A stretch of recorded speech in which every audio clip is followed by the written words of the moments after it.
بسم الله الرحمن الرحيم الحمد لله رب العالمين والصلاة والسلام على أشرف المرسلين سيدنا محمد وعلى آله وصحبه أجمعين. A lot of people ask, why do you mention the asanid to any book you explain, to any book you author, although some of these books and some of these courses and some of these classes, they are not based on a book authored by one of the scholars. Actually, the issue of the isnad is one of the most important issues nowadays. Nowadays, a lot of teachers, a lot of mashayikh, they do not care about the isnad. Although our scholars who belong to the preferred times, to the 1st and 2nd centuries, they say that without the isnad, anyone would say anything that they want to say. Without the isnad, we do not know whether we should trust how you were taught or not. Without the isnad, basically, you contribute to al-ilm by following your desires, by following someone else's desires. The issue of the isnad is not just for the sake of al-barakah, because you seek it from the Prophet ﷺ, being connected to him, for instance, because you seek it for being connected to one of the ai and seeking the barakah in being connected to him, regardless of these crazy things that some people say about al-barakah. Some people, they just think, even as Hadith scholars, they just think that this is the main purpose of being connected to al-a'imma throughout al-asanid. Scholars of hadith, they have a deeper understanding of this issue, and this is not a surprise. But maybe scholars of kalam, they do not really appreciate this issue. Scholars of kalam will deal with anything that they have, even if it's the contribution of the Greek.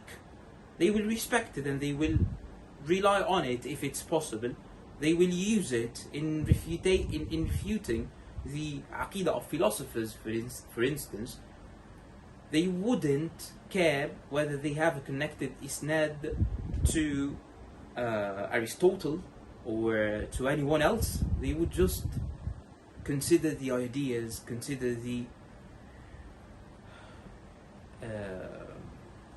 aqa'id, consider the authenticity of what is being said, not when it comes to how it was reported, how it was transmitted. No, the authenticity when it comes to logical principles, when it comes to philosophical principles, when it comes to the principles of aqidah in general.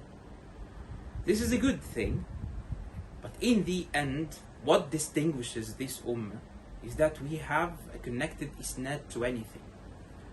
I recommend that you all read a book authored by Al-Hafiz Shaykh Yusuf ibn Abdul Hadi Jamal al-Din, the one who is known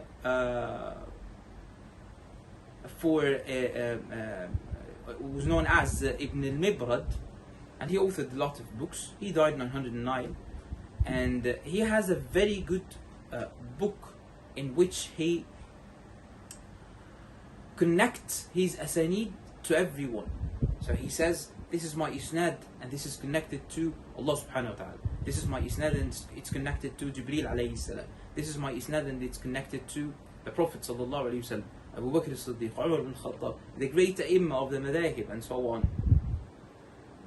Why? This guarantees that you receive that ilm from someone. I'm not talking about the general ijazat, when someone tells you, I gave you a general ijazah and narrates anything.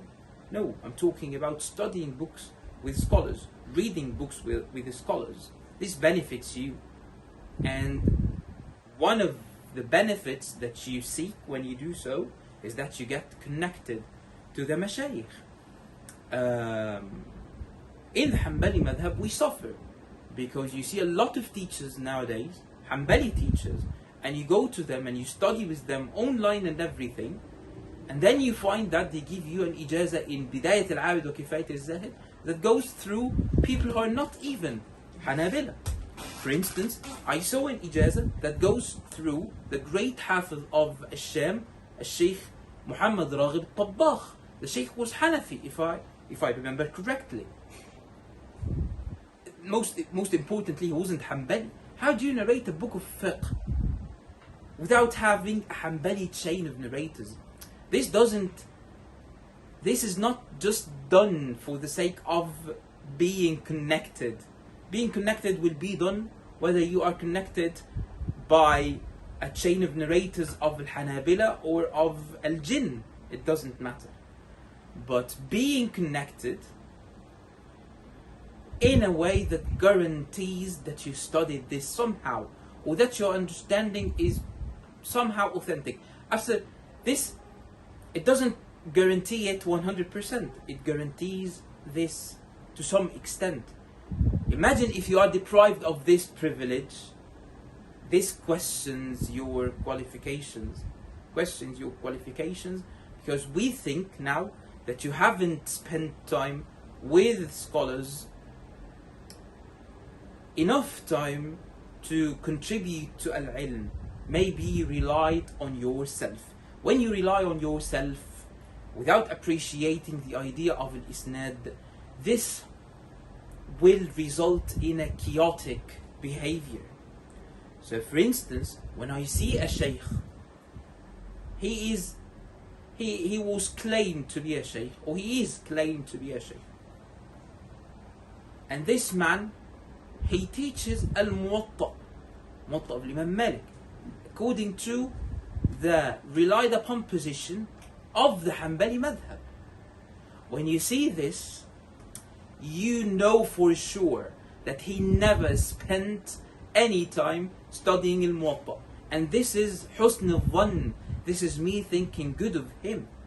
If he spent some time studying al-Muwatta with a Maliki Shaykh, he read it with a Maliki Shaykh, the Maliki Shaykh would never approve that he explains al-Muwatta a Hanbali explanation.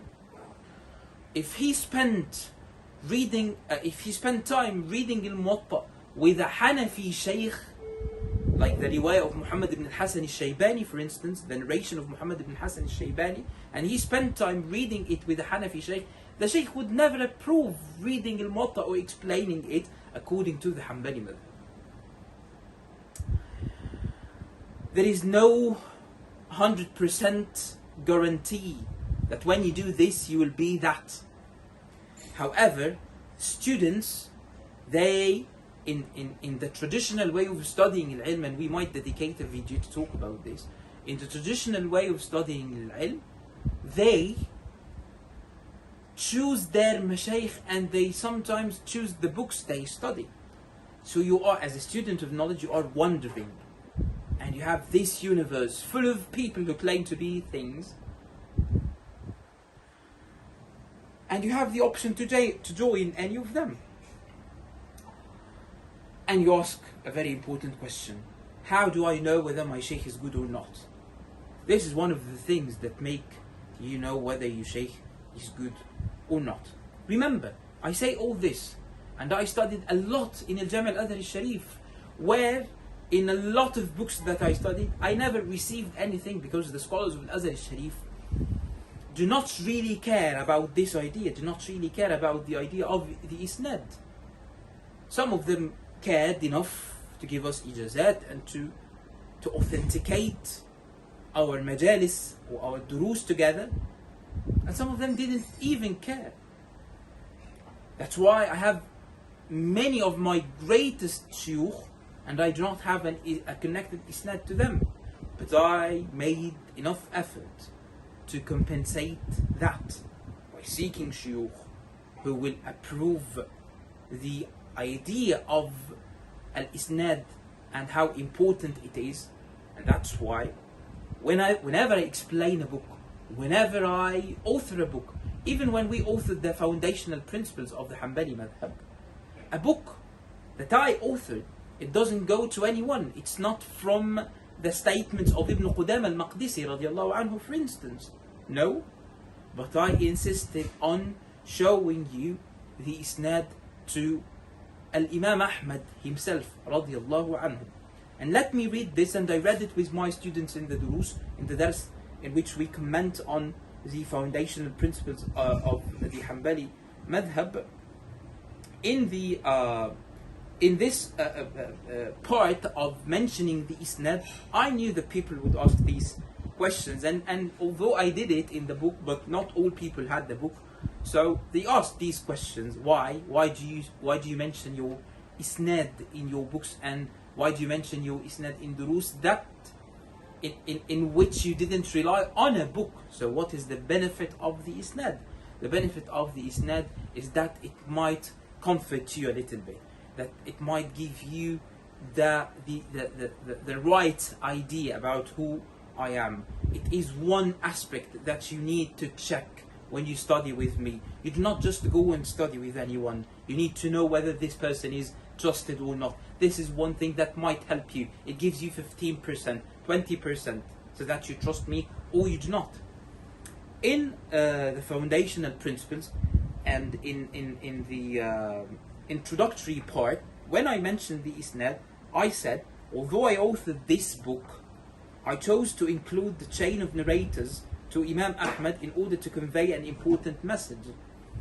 I wanted the reader to understand that the knowledge in this book has reached him due to contributions of the great scholars named in the chain of narrators. Some have contributed directly to the topic, whilst some contributed to the general development of the madhab. In the end, the knowledge in this book is extracted from the different books of the madhab. So it's not appropriate to claim that such knowledge is merely my contribution or accomplishment. However, I am connected to them. They are my father's family and ancestors. Even if you feel that it is exaggerated that I call them my father's ancestors and grandfathers and stuff, if you feel so, it's fine. We might explain this later. Just accept the rest of the idea. Haven't you heard the saying that a lot of scholars repeat in their durus, that the barakah of al-ilm comes with mentioning the ones from whom you took al-ilm.